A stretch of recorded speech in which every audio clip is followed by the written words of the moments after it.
Kay ang kalayo guys, kusog kaayo, masunog man ni siya. Tilaw ko guys ha, og lami ba gyud. Atong tilawan guys. So pag ako magtilaw nako guys, kinahanglan mo palit mo din guys ha.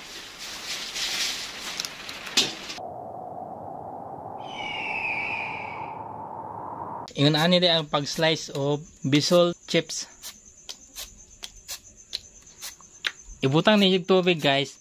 Ang purpose ani guys para dili mo usab ang color. So ug wala ni siya tubig guys, ug di ni mo ibutang sa tubig, ang color ni color brown guys. So nara guys. Color puti siya guys tungod kay gihulom sa tubig. Gikan sa pag-slice, mulargo siya diri sa tubig guys. Diri sa planggana na tubig para di siya mo color brown. So puti ra gud siya guys. Bisan pag usa ka semana nimong ihulom guys, puti ra gud. Para yan ni guys. Wala na hulumi oh. Wala na hulom sa tubig, di ba? Lagom kaayo. Tawa guys, lagom. Samantalang kining nahulog, puti kay guys.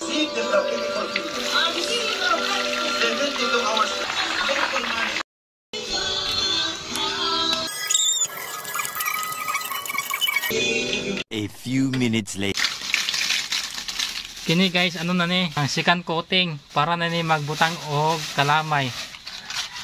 Ikaduhang proseso sa pagluto. Muna siya kalamay guys. Muna ha, nabibukal. Muna siya guys oh.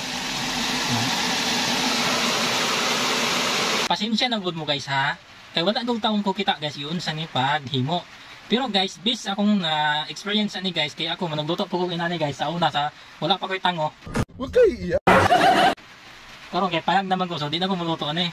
Sa una guys, ang pagluto mo ni guys, og pila ka baso imong kalamay, example guys, mubutang kag usa ka baso.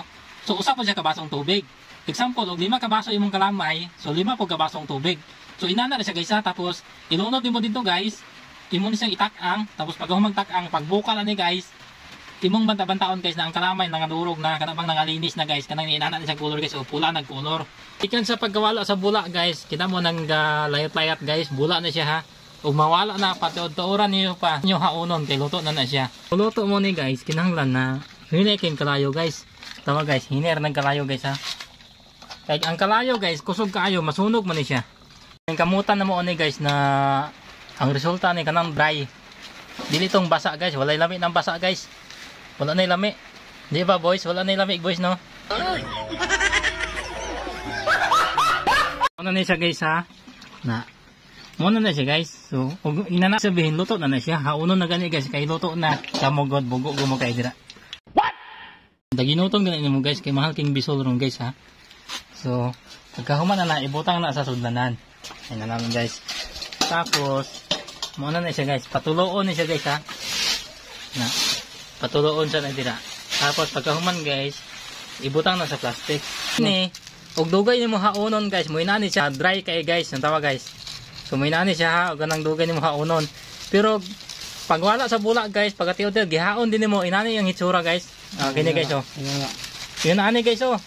Oh, kana. Tingnan niyo siya guys. So, muna ilang kalahian. So, dapat, pag dugay-dugay, kung guys nakuha nyo guys. So, simple rin niya kay guys. Inaniyo na gud siya. Karog, di mo kakuha. Bugo, mo kayo. Katong una na kong gi-vlog guys. Ano to? Kamuti. Kini mo ni bisol. So, mutilaw ko guys ha. Og lami ba yun. Atong tilawan guys. So, pag ako magtilaw na ko guys, kinahanglan mo palit mo din guys ha.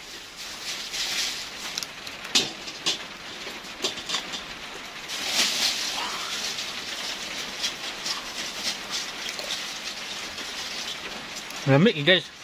Kuan gud siya guys kanang approve gito ka guys. Pwede din siya pang display sa SM sa Robinson kay special siya guys. Lami kay guys. Lami kay ang kuan guys, bisol chips.